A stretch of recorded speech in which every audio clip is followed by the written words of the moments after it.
Hello everyone, welcome back to this channel. In this video, I will show you the easy and clear steps on how to delete archive Microsoft Outlook on computer.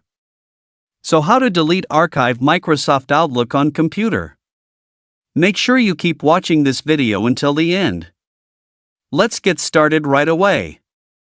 Firstly, just go to Microsoft Outlook on your computer.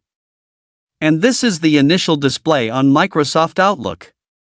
To delete archived messages or mail from Microsoft Outlook, just move the cursor to the top left of the computer. Here there is a 3-line icon. And tap. Now here many options will appear. Tap your account, as I demonstrated. Next, many options will appear. Tap the archive menu. Now here you can see in my archive. There are 2 messages or emails that I archived. To delete them, move the cursor to the mail or message you want to delete. Here you will see the trash icon. And tap the icon to delete it.